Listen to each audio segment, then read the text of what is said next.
आज मारांगोम के जयपाल सिंह मुंडा के जन्म दिवस पर हम लोग इकट्ठा हुए हैं। सभी सारनाथ संगम समिति के लोग, सारनाथ संगम समिति के अध्यक्ष और सभी हम लोग जो जमा हुए हैं। खुशी का बात है कि इस तरह का महापुरुष हमारे विरासत में जन्म हुआ है। ऐसे महापुरुष को हम लोग बार बार नमन करेंगे। मैं संविधान सभा में उनके द्वारा प्रस्तुत या भाषण में दिए गए कुछ अंश को हम सभी के सामने रखना चाहूँगा। 1946 में जब संविधान सभा में पहला भाषण जो दिए थे जयपाल सिंह मुंडा जी, उन्होंने कहा था कि आप आदिवासियों को लोकतंत्र का पाठ नहीं पढ़ा सकते। सबके सामने कहा, जितने भी संविधान के सदस्य थे सबके सामने कहा कि आप सब आदिवासियों को संविधान का पाठ नहीं पढ़ा सकते हैं, क्योंकि दुनिया में सबसे ज़्यादा लोकतांत्रिक आदिवासी समुदाय रहते हैं। मैं उन लाखों लोगों के तरफ से बोलने के लिए खड़ा हुआ हूँ, क्योंकि वे बहुत महत्वपूर्ण लोग हैं, जिनका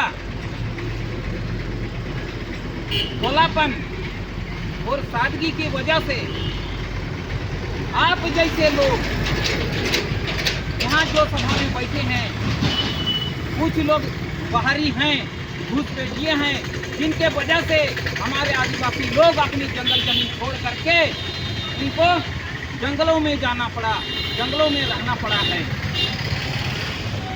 आप आदिवासियों के हित के लिए कोई ऐसा ठोस कदम उठा सकते हैं। संविधान सभा में तय हुआ कि 10 वर्ष करेंगे, इस पर क्या आरक्षण दे देंगे। तो उन्होंने कहा 10 वर्ष में कोई भारत सोने का चिड़िया नहीं बन सकता है, इतना जल्दी में इतना उन्नत नहीं बन सकता है। उन्होंने कहा कि जब तक आदिवासी आगे नहीं बढ़ेंगे तब तक इस देश को आप जन्नत नहीं बना सकते हैं। जब आदिवासी बढ़ेगा तभी ये देश जन्नत बनेगा। हमारे लोग, हम लोग 1 जनवरी को मनाए थे क्या, खारसुआ गोलीकांड। उसके बाद फिर मनाएंगे 9 जनवरी को लोम्बारी बुरु शहादत दिवस। हमारे लोगों ने केवल शहादत देना सीखा है, अपने जल जंगल जमीन के लिए जान देना सीखा है, लाभ लेना नहीं सीखा है। लाभ तो दूसरे ले रहे हैं। जयपाल सिंह मुंडा का जो सफर रहा है, ऑक्सफोर्ड विश्वविद्यालय से लेकर के संविधान सभा तक और झारखंड के छोटा नागपुर से लेकर के संसद तक, अपने लोगों के, अपने समाज के हित और अधिकार के लिए उन्होंने लड़ाई लड़ी और हमारे समुदाय को बचाया।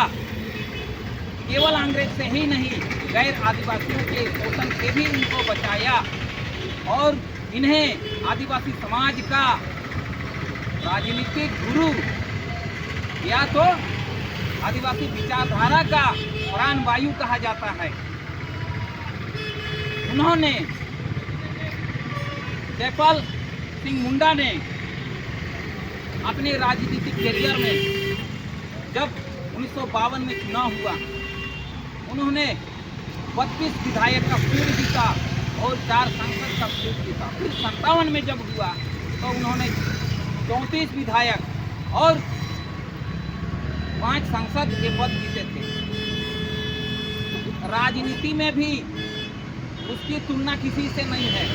और हॉकी खेल में उन्होंने भारत को एम्स्टर्डम में, नीदरलैंड में जो हॉकी ओलंपिक हुआ था, उसमें गोल्ड मेडल दिलाया था हमारे देश को।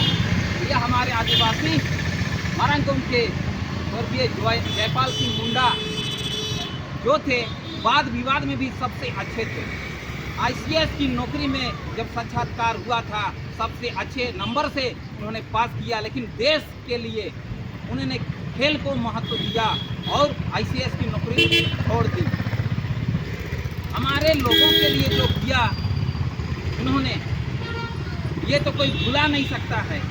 और इसी के वजह से मैं एक बात सभी नौकरीदार लोगों को कहना चाहता हूँ, जितना भी IAS IPS हैं अपने समाज के या हमारे क्षेत्र में, छोटानागपुर क्षेत्र में, झारखंड क्षेत्र में जो भी नौकरी कर रहे हैं, उन्हें बता देना चाहता हूँ, जयपाल सिंह मुंडा, वीर बिरसा मुंडा, सरदार गया मुंडा के वजह से आप यहाँ नौकरी कर पा रहे हैं इस आदिवासी क्षेत्र में।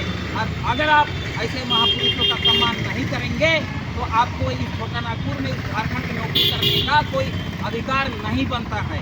और जो भी समाज के लोग जो नौकरी चाकरी में हैं, किसी भी काम धंधा में हैं, आगे बढ़े हैं, इनके वजह से बढ़े हैं। जयपाल सिंह मुंडा और बिरसा मुंडा के बलिदान से, गया मुंडा के बलिदान से वो लोग बढ़े हैं। जितना भी बढ़े हैं उन्हें समाज को भी समय देने की जरूरत है।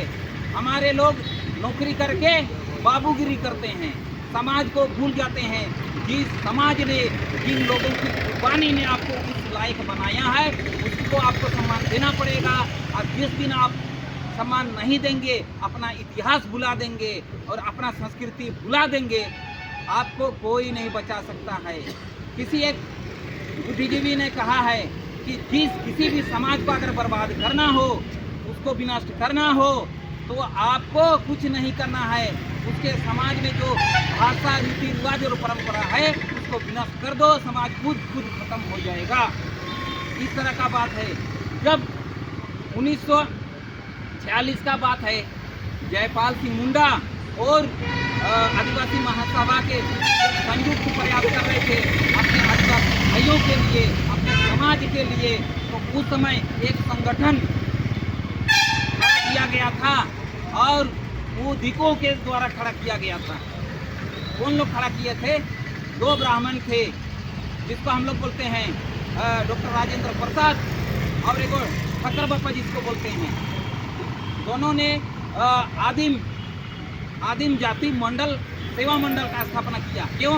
क्योंकि आज जयपाल सिंह मुंडा और जो झारखंड के जो विचारधारा थी, आदिवासियत के जो विचारधारा थे, उसको कमज़ोर करने के लिए, क्योंकि उनको कमज़ोर करके ही लोग जीत सकते थे, और नहीं तो जितना असंभव था। अभी भी सबों को याद दिलाना चाहता हूँ, सचेत करना चाहता हूँ कि अभी भी एक संगठन चल रहा है जो हमें आदिवासी मानने को तैयार नहीं है। उस समय भी वो संगठन चला था, उन लोग के द्वारा आज भी एक संगठन चल रहा है जो हमें आदिवासी नहीं, वो हमें वनवासी कहता है। वैसे लोगों से हमें, वैसे लोगों के षड्यंत्र से हमें बचने की ज़रूरत है और युवा पीढ़ी को हर प्रोग्राम में आगे आने की ज़रूरत है। और जो भी खास करके फिर से दोहराना चाहूँगा, नौकरी चाकरी कर रहे हैं, समाज के बदौलत, समाज के नाम से आपको आगे आना पड़ेगा, और नहीं तो हमारा क्या जाएगा, गांव के लोगों का ही क्या जाएगा। अभी के बच्चे कल को नौकरी में जाएंगे, आरक्षण में जाएंगे, जो भी जाएंगे, तो आप ही को सबसे ज़्यादा परेशानी होगा। इसलिए आप समझ लीजिए, नौकरी करने वाले लोग, अगर आप सम्मान नहीं करेंगे अपने महापुरुषों का इतिहास को अगर नहीं जानेंगे, तो आपका भी विनाश तय है। इन्हीं शब्दों के साथ मैं अपनी वाणी को विराम देता हूँ। एक नारा जरूर लगाऊंगा, मारंगोम के जयपाल सिंह मुंडा अमर रहे, मारंगोम के जयपाल सिंह मुंडा अमर रहे। जय सिंबोंगा, जय मारंगुरु, जय देसाउली, जय बुरुई कीर। धन्यवाद।